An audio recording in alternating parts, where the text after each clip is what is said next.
Hare Krishna. So, welcome today all for this class. We are going to take today Bhagavad Gita chapter 1 verse number 44. तो अभी तक हमने क्या देखा कि धृतराष्ट्र जो है वो संजय से पूछ रहे हैं कि धर्म क्षेत्र कुरुक्षेत्र में मेरे और पांडवों के पुत्र एकत्रित हुए और उन्होंने क्या किया। और संजय कहते हैं कि कैसे दुर्योधन जो है वो द्रोणाचार्य के पास जाके अपनी सब व्यथा बताते हैं और फिर अपने और सामने की सेनाओं में कौन कौन है जो लड़ने के लिए आए हैं उसके बारे में चर्चा करते हैं।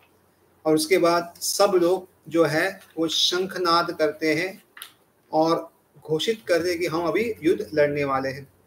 लेकिन उसके बाद अचानक क्या होता है कि अर्जुन जो है वो कृष्ण से कहते हैं कि मुझे जाके देखना है कि सामने जो है कौन कौन आया है जिससे मुझे युद्ध करना है। और फिर कृष्ण जो है अर्जुन को भीष्म पितामह और द्रोणाचार्य के समक्ष लेके जाते हैं, जहाँ पे वो खड़े उसके सामने ही रखा है। और जैसे अर्जुन देखते हैं कि ये सब जो इससे मैं लड़ने वाला हूँ मेरे ही सगे संबंधी है, कोई भाई के नाते है, कोई माँ पिता के समान है, कोई चाचा के समान है, कोई गुरु के समान है, और इस अलग अलग जो लोग हैं बहुत ही नज़दीक के रिश्तेदार हैं, तो वो कहते हैं कि मुझे लड़ाई नहीं करनी और उसके लिए अलग अलग कारण देते हैं। तो आचार्य ने उन कारणों को 5 कारणों में विभाजित किया है। पहला है दया यानी कंपैशन, जो 28 से 30 श्लोक में देखा। फिर उसके बाद कि अगर हम जीत भी गए तो भी हम आनंद प्राप्त नहीं कर पाएंगे, क्योंकि जीत होने के बाद किसको दिखाना पड़ेगा, किसको कि हम जीते, किसको दिखाएंगे। तो 31 से 35 श्लोक में देखा। फिर 36 से 38वें श्लोक में देखा कि कैसे उन्हें पाप लगने का डर था, फियर ऑफ सिंफुल रिएक्शन। और उसके बाद हमने देखा कि कैसे डिस्ट्रक्शन ऑफ फैमिली ट्रेडिशन 39 और 43 में। तो अब उसको हम लोग कंक्लूड करेंगे। और 5वां रीजन है इंडिसीजन का, वो हम लोग अगले अध्याय में देखेंगे। तो चलो आज हम लोग शुरुआत करते हैं 1.44 के श्लोक से। अहो बत महत्पापं कर्तुं व्यवस्थिता वयं यद् राज्य सुखलोभेन हन्तुं स्वयं उद्यता। We are intent on committing great sin kartum, since we are ready to kill our own people for gain of happiness of a kingdom. तो हम लोग सुख के लिए क्या कर रहे हैं, एक बड़ा पाप करने वाले हैं। क्यों? क्योंकि हम अपने ही लोग को मार रहे हैं। तो इसीलिए हमें ये नहीं करना चाहिए, ऐसा अर्जुन जो है वो बता रहे हैं। तो आगे हम आचार्य के प्रपोज देखेंगे क्या कहते हो, या आचार्य की टिप्पणी देखेंगे। श्रील प्रभुपाद कहते हैं, driven by selfish motives one may be inclined to such sinful acts as the killing of one's own brother, father और mother। तो जब कोई व्यक्ति के अंदर ग्रीड आती है, सेल्फिश मोटिव्स आते हैं, तो कोई व्यक्ति है वो ऐसा जघन्य अपराध कर सकता है कि अपने ही भाई को, पिता को या माता को मार दे। There are many such instances in the history of the world। और हमने तो पिछली बार भी चर्चा की थी और देखते भी आज हम आंखों के सामने कि ऐसे बहुत सारे इतिहास में किस्से हैं जिसमें ऐसा होता है। और हम आजू बाजू भी अगर देखेंगे, सबसे ज़्यादा केसेस जो होते हैं कोर्ट में प्रॉपर्टी के नाम पे केसेस होते हैं, सबसे ज़्यादा केसेस। और ये जो केसेस है ये क्लोज रिलेटिव्स के बीच में होते हैं, यानी भाइयों के बीच में बंटवारा या माता पिता और बेटे के बीच में झगड़ा। तो ये जो है अक्सर होता है। But Arjun being a scented devotee of the Lord is always conscious of moral principles and therefore takes care to avoid such activities। लेकिन अर्जुन थे वो क्या थे, एक बहुत ही संत भक्त थे और इसलिए वो चाहते थे कि ये जो आगे होने वाला है युद्ध और इसमें बहुत लोग की मृत्यु होगी उसे कैसे रोक सके। देखो क्या चेतना ही है यहाँ पे अर्जुन की, कि यहाँ पे अर्जुन अपना क्षत्रिय धर्म निभा रहे हैं, अपना युद्ध करने का कौशल दिखाने के लिए खड़े हैं और उनको सामने से मौका दिया गया है कि कौशल प्रदर्शित करे। किंतु अर्जुन सोच रहे हैं, क्योंकि वो शुद्ध भक्त है, कि कैसे मैं इसे टाल सकता हूँ ताकि इतने लोग की मृत्यु ना हो। और इसीलिए वो कहते हैं कि जैसे आम लोग करते हैं वैसे मुझे नहीं करना, कि ये जो संपत्ति के लिए क्यों मारना, क्योंकि ये संपत्ति भी जो है क्षण भंगुर है, थोड़े समय तक साथ में रहेगी, उसके बाद संपत्ति खत्म हो जाएगी, या तो हम या दुनिया छोड़ के चले जाएंगे। तो इसीलिए वो ये चीज रोकना चाहते हैं। और इसके लिए आगे वो कहते हैं, यदि माम अप्रतीकारम अश्रम शस्त्रपानया तातराश शरणे हन्योस तन्मे क्षेमांतरम भवेत्। It would be better for me if the sons of Dhritarashtra, weapons in hand, were to kill me without weapons and without opposition. तो कहते थे ये बहुत अच्छा था अगर धातराष्ट्र के जो पुत्र यानी दुर्योधन और जो 100 भाई है, वो शस्त्रों को धारण करके मुझे निहत्ता यानी मैं शस्त्र छोड़ दूंगा और वापस मैं कोई प्रतिकार भी नहीं करूंगा, इस स्थिति में अगर मुझे मार दे तो ये बहुत अच्छा होगा। तो आइए देखते हैं कि आचार्यगण कहते हैं। तो कृष्ण कहते हैं, even if you are disinclined to fight, Bhishma and others are inclined to fight and will kill you. So what is to be done? तो कहते हैं कि देखो आपको तो युद्ध नहीं करना, लेकिन भीष्मा और अदर्स जो है, भीष्म पितामह, उनको तो लड़ाई करना है और वो आपको मार देंगे, तो फिर आप क्या करोगे? तो अर्जुन कहते हैं, not opposing them will be my प्रायश्चित्त for the sin of thinking of killing relatives. तो उनका प्रतिकार न करना, उनके सामने न लड़ना, ये मेरा प्रायश्चित होगा। प्रायश्चित क्यों? कि मैंने कौन सा पाप किया है? मैंने एक पाप किया है कि मैंने ये सोचा कि मैं अपने ही रिश्तेदारों को मारूंगा। देखो अर्जुन की चेतना कितनी विशेष है कि जब वो सिर्फ सोचते हैं रिश्तेदारों को मारने के लिए और उसको भी पाप समझते हैं। तो इसीलिए वो कहते हैं कि ये जो पाप किया है इसका प्रायश्चित क्या होगा कि ये जो मेरे रिश्तेदार है वो मुझे निहत्ता मार दे। तो इसीलिए वो ऐसा सोच रहे हैं। और आगे क्या कहते हैं, this is the most beneficial removing sin just by this प्रायश्चित्त at the end of life. तो ये बहुत अच्छा होगा। इस तरह क्या होगा, पाप निकल जाएगा प्रायश्चित से जीवन के अंत में, जब वो मुझे मार देंगे। तो कृष्ण कहेंगे कि अरे इसका मतलब अगर देखो आप मारते हो भीष्म पितामह और उनको, तो आपको पाप लगेगा, तो अगर वो मानेंगे भीष्म पितामह और सब लोग आपको, तो उनको पाप लगेगा नहीं। तो अर्जुन उत्तर क्या देते, and Bhishma and others will also not incur sin by killing me in this manner. तो ये अच्छा भी है, और इस तरह जब वो मुझे मारेंगे तो भीष्म पितामह और उनको भी कोई पाप लगेगा नहीं। तो देखो क्या सोच है अर्जुन की, कि जब वो मारेंगे तो पाप लगेगा, लेकिन जब सामने वाले कोई व्यक्ति उनको मारेंगे तो कोई पाप लगेगा नहीं। तो ये सरेंडर अनटू मी में आता है, जैसे बलदेव विद्यापति का सरेंडर अनटू मी आता है। तो पूछते हैं कि देखो Arjun, if Arjun does not fight, he will become bereft of his occupation and left to beg for his sustenance. तो देखो अर्जुन जो है क्षत्रिय है, क्षत्रिय कभी किसके सामने हाथ फैलाते नहीं, वो लड़ेंगे और मर जाएंगे, लेकिन कभी हाथ आगे करके भीख नहीं मांगेंगे। ये क्षत्रिय के खून में होता है। तो इसलिए अगर अर्जुन लड़ेंगे नहीं तो इसका मतलब क्या है, उनके पास कोई जगह नहीं होगी, कोई राज्य नहीं होगा, और अगर वो राज्य नहीं करेंगे तो अपना जीवन निर्वाह कैसे करेंगे? क्या वो सबके सामने हाथ फैलाएंगे? तो begging however is unthinkable for Kshatriya. तो बोले किससे भीख मांगना ये क्षत्रिय कभी सोच ही नहीं सकता, ये उनकी सोच में है ही नहीं। और उसके लिए कौन सा उदाहरण देखेंगे हम, तो आगे भीम जी का, यानी अर्जुन के भाई जो है बड़े भाई भीम जी, उनकी एक कहानी बताते हैं कि कैसे उनको एक बार ऐसे कहा गया था, किंतु उन्हें क्या किया, युद्ध किया। तो चलो हम देखते हैं वो किस्सा क्या है। The following incident illustrates this element of A Kshatriya spirit. तो क्षत्रिय का स्पिरिट या क्षत्रिय का भाव क्या है, ये एक जो कहानी वो बताएंगे। तो जब after Bhima met Hanuman he continued seeking fragrant 1000 petal lotuses to present to Draupadi.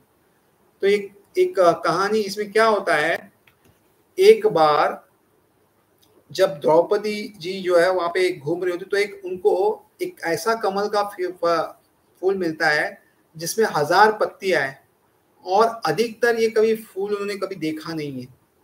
और क्योंकि उन्होंने देखा नहीं है ये फूल, तो जो भीम जी हैं वहां पे इनको दिखते हैं।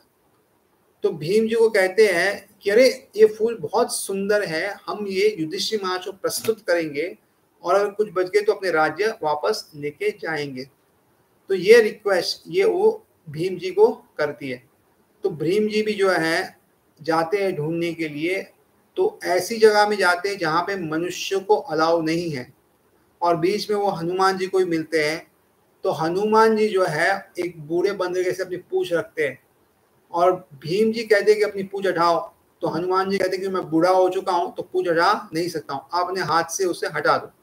तो जब भीम जी उस पूंछ को हटाने जाते हैं तो हटा नहीं पाते और तभी उनको समझ में आता है कि कोई साधारण व्यक्ति नहीं है, कोई विशिष्ट व्यक्ति है। तो इसलिए वो भीम जी माफी मांगते हैं और कहते हैं कि आप कौन है बताइए। तब वो जो बूढ़े बंदर तो कहते हैं कि मैं हनुमान जी हूँ और ये युद्ध में जो महाभारत का युद्ध होने वाला है मैं आपके भाई अर्जुन के रथ के ऊपर हमेशा रहूंगा। तो इस तरह हनुमान जी और भीम जी मिलते और बहुत प्रसन्न होते क्योंकि दोनों ही वायुपुत्र हैं। और आगे फिर हनुमान जी से विदाई लेने के बाद भीम जी आगे जाते हैं और finally he arrived a lake filled with lotuses and entered the water. तो बहुत समय जाने के बाद उनको वो जगह मिल जाती है। तो ये जो जगह है ये कुबेर की जगह है।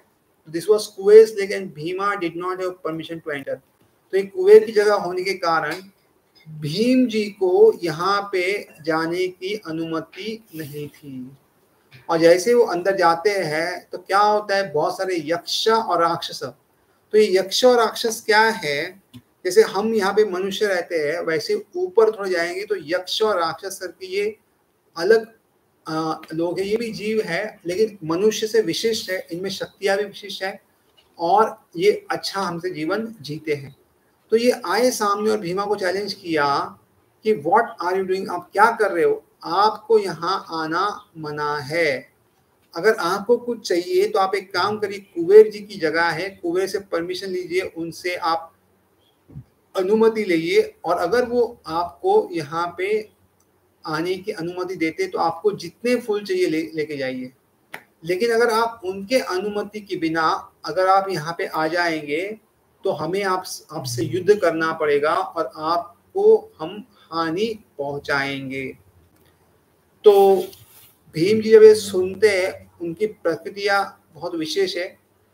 तो भीम जी तुरंत पानी से बाहर आते हैं और कहते हैं कि मैं क्षत्रिय हूं और क्षत्रिय कभी भी किसके आगे हाथ नहीं फैलाते। तो इस तरह जब भीम जी ने अपना उत्तर दिया तो जो यक्ष और राक्षस थे उनके भाई और कोई चारा नहीं बचा और सब ने मिलकर क्या किया, भीम जी पे आक्रमण किया। लेकिन आपको पता होगा भीम जी के पास 10,000 हाथियों की ताकत थी। तो इसलिए भीम जी ने क्या किया, उन सबको एक साथ मार दिया। तो ये किस्सा बताने के बाद वो कहते हैं कि for Kshatriya begging is unthinkable, neither is culture nor is psychology allows it. तो क्षत्रिय के लिए भीख मांगना ये सोचना ही मुश्किल है। उनको जो जिस तरह बड़ा किया गया है, उनका जो कल्चर है, उनकी जो पद्धति है वो भी उनको अलाउ नहीं करेगी और साइकोलॉजी, उनका सोचने का जो तरीका है वो भी उनको अलाउ नहीं करेगा कि वो किसके पास भीख मांगे। Therefore, Arjuna says that it is better for him to be killed under unarmed and unresting on the battlefield than to incur unlimited sins by fighting or to be forced to live a beggar's life। इसलिए अर्जुन कहते हैं कि अच्छा होगा कि अगर वो मुझे मार देंगे और मैं कुछ उसका प्रतिकार नहीं करूंगा और इस तरह मैं भी पाप से बच जाऊंगा और वो भी पाप से बच जाएंगे और साथ ही साथ पाप से तो बच जाएंगे, या तो फिर भीख मांगने का नौबत आएगी। तो इससे क्या होगा, अगर वो मार देंगे तो भीख मांगने की नौबत से भी बच जाएंगे। तो आगे अभी संजय कहते हैं कि क्या हुआ। अभी अर्जुन ने तो कह दिया, तो अभी संजय बीच में बताते क्या हो गया। संजय उवाच एवं उक्त्वा अर्जुन सांख्ये रथोपस्स उपाविशत् विसृज्य सशरं चापं शोकसंविघ्नमानसा। Speaking in this manner, giving up his bow and arrows, mind disturbed with lamentation, sat down on his chariot amidst the warriors assembled for battle. तो इस तरह अर्जुन ने कहा और अपनी जो बो एंड एरो है या अपना धनुष और बाण है उसको रख दिया। उनका जो मन है वो अंदर शोक से भर गया है और अपने रथ पे वो बैठ गए हैं और आजू बाजू में सारे जो वॉरियर है वो एकत्रित हुए लड़ने के बीच में, और इसके बीच में ये बोलते अब मैं लड़ाई नहीं कर रहा, तो अपनी धनुष और बोर छोड़ दिया है। तो आगे बलदेव विद्याभूषण जी कहते हैं, From the first chapter, it's understood that the inquiry about Atma takes place in a person who is compassionate in nature and non-violent, and not in one who is cruel and violent. तो ये जो प्रश्न है कि हम शरीरी आत्मा है, ये कौन पूछ सकता है? वही व्यक्ति के अंदर आ सकता है जिसमें दया हो और जो हिंसक ना हो और जो वायलेंट नहीं है, जो क्रूअल नहीं है, जो दूसरों पे गलत तरीके से मारना नहीं जाता। ऐसे लोगों के मन में ये प्रश्न आ सकता है। While observing the situation of his enemy, Arjuna stood up on his chariot, but he was so afflicted with lamentation that he sat down again, setting aside his bow and arrow.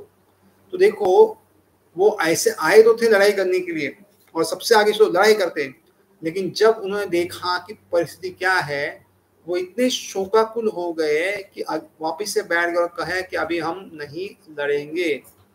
तो प्रभुपाद के such a kind and soft-hearted person in the devotional service of the Lord is fit to receive self-knowledge. तो ऐसा व्यक्ति जो इतना कोमल हृदय का है और जो भगवान की भक्ति कर रहा है, यही व्यक्ति है जिसको आत्म ज्ञान मिल सकता है। सेल्फ नॉलेज, आत्मा का जो ज्ञान है, उसका ज्ञान है, वो उसे मिलना के वो काबिल है, क्योंकि उनका हृदय जो है वो अब शुद्ध है। Arjuna had vowed to kill anyone who even suggested that he put down his bow. तो ये प्रसंग आता है कि अर्जुन जो है युद्ध शुरू होने से पहले जब गांडी उठाते या गांडी यानी उनका बो एरो उठाते, तो वो कसम लेते हैं कि अगर कोई व्यक्ति मुझे कहेगा कि अपना बाण और धनुष रख दो, उस व्यक्ति को मैं मार दूंगा। तो ऐसा वो लेते हैं प्रण युद्ध से पहले। और थोड़े समय के बाद जब युद्ध शुरू होता है, तब एक ऐसी परिस्थिति आती जिसमें उनका ये प्रण जो है उसका चेक हो जाता है, या उन्होंने प्रण बराबर लिया कि नहीं, उसकी अभी तभी साक्षात्कार हो जाता है। तो एक बार क्या हुआ, युधिष्ठिर महाराज और कर्ण लड़ रहे थे और कर्ण जो है युधिष्ठिर महाराज पे काफी हावी हो गए और कर्ण ने युधिष्ठिर महाराज को काफी जख्मी कर दिया। किंतु क्योंकि कर्ण ने कुंती महारानी को वचन दिया था कि कोई भी 5 लोग अवश्य रहेंगे, या तो मैं या तो सामने से कोई जाएगा, यानी कि कर्ण भी जो थे वो कुंती महारानी के पुत्र थे, तो वो भी एक्चुअली पांडव ही थे, किंतु कुछ समस्यावश या कुछ ऐसी परिस्थिति निर्माण हो गई कि कर्ण को कुंती महारानी को छोड़ना पड़ा और वो जो है दुर्योधन के साथ मिल गए। तो अभी युद्ध में कर्ण जो है वो वचन देते हैं कि मैं किसी एक को मारूंगा, मतलब ये सब सब कोई तो 5 लोग 4 लोग छोड़ देंगे। तो इसलिए कर्ण जब युधिष्ठिर महाराज के सामने आते हैं उनको मारते हैं, इनको छोड़ देते हैं, लेकिन इतना बुरी तरह घायल करते हैं कि वो युद्ध भूमि से युधिष्ठिर महाराज निकल के उन्हें उस समय मेडिकल रूम या जो भी बोलो आप वहां पे उनको लेके जाया जाता है। और अर्जुन तभी क्या करते हैं, उनको देखने के लिए जाते हैं कृष्ण के साथ। और जब वो देखने जाते तो युधिष्ठिर महाराज को क्या लगता है कि अर्जुन शायद कर्ण से जीत के आ गए और अभी मुझे मिलने आ रहे। लेकिन जब युधिष्ठिर महाराज अर्जुन को पूछते हैं कि आपने कर्ण को हराया, तो उनको समझ में आता है कि वो कर्ण से युद्ध नहीं किए, लेकिन युधिष्ठिर महाराज की हालत बहुत गंभीर थी इसलिए उन्हें देखने आ गए। तो युधिष्ठिर महाराज जब ये सुनते हैं तो बहुत ही अप्रसन्न हो जाते हैं और उस समय वो अर्जुन को कहते हैं कि अपना धनुष वो छोड़ दो। और जैसे ही अर्जुन इसे सुनते हैं कि ये मेरे को धनुष छोड़ने को कह रहे, तो तुरंत युधिष्ठिर महाराज को मारने के लिए तैयार रहते, क्योंकि उन्होंने प्रण दिया था कि जो भी मुझे धनुष छोड़ने को कहेगा उनको मैं मारूंगा। लेकिन उस समय कृष्ण वहां पे मौजूद थे, तो इसलिए वहां पे अर्जुन ने इस तरह युधिष्ठिर महाराज को मारा कि वो मरे भी नहीं और साथ में जो प्रण लिया था वो भी पूर्ति हो गई। तो ये वो कहानी है जहाँ पे अर्जुन जो है अपना गांडीव नहीं रखेगा, ऐसा वो प्रण लेता है और कोई रखने को बोलेगा तो उसे मार देगा। लेकिन वही अर्जुना अभी स्वयं हताश होके अपने बाण रखने वाले हैं। तो Arjuna had not lightly made this Gandiva out. Arjuna ऐसे ही कोई धनुष बाण नहीं, जैसा हम कोई कोई ड्रामा में देखते हैं तो कभी कभी वो ऐसे इस तरह व्यवहार करते लगता है कि अरे कोई कॉमेडी चल रहा है कुछ, तो लेकिन अर्जुन वैसे नहीं थे, बहुत ही सीरियस थे और उन्होंने ऐसा वो वाव लिया था। Therefore, it is significant that Arjuna, the son of Pandu and Indra, himself cast aside his bow and sat down on his chariot, his mind overwhelmed with grief. तो इसलिए ये बहुत ही बड़ा आश्चर्य है और बहुत ही बड़ी चीज है कि कैसे अर्जुन जो है पांडु के पुत्र है और इंद्र के पुत्र है, उन्होंने अपना धनुष वो छोड़ दिया है और उनके मन में जो है बहुत ही शोक उत्पन्न हो चुका है। तो ये इसलिए बहुत बड़ी चीज है। We can only imagine how disturbed Arjuna must have been about the disaster awaiting him and the entire world. हम सिर्फ इसकी कल्पना कर सकते हैं कि अर्जुन जो है कितने हताश थे, या अर्जुन जो है वो पूरे वहां से हिल चुके थे। क्यों? क्योंकि वो सोच रहे थे कि मेरे वजह से क्या हो रहा है, इस पूरी दुनिया में बहुत बड़ा एक चुनौती या डिजास्टर आ रहा है और उससे हम कैसे बचा सकते हैं। तो ये उनका भाव था। तो इस तरह हमने अभी पहला जो अध्याय है भगवत गीता का उससे पूर्ण किया है। तो फिर से हम समझ लेते हैं कि अर्जुन जो है वो 5 कारण बताते हैं, उसमें से हमने 4 कारण डिस्कस किए। पहला compassion for friend and relatives जो हमने 28 से 30वें श्लोक में किया। दूसरा नो एंजॉयमेंट, अगर जीत भी गए तो भी आनंद की प्राप्ति नहीं होगी। तीसरा फियर ऑफ सिंफुल रिएक्शन, कि यह हमें अगर लगे तो पाप लगेगा, तो ये 36 से 38 में आता है। और दूसरा जो था 31 से 35 में आता है।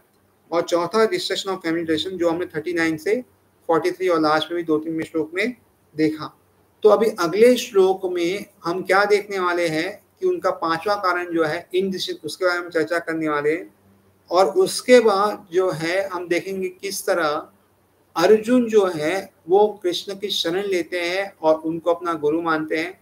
और फिर कृष्ण जो है अगले 2nd अध्याय में भगवद गीता की शिक्षाएं जो है वो चालू करेंगे।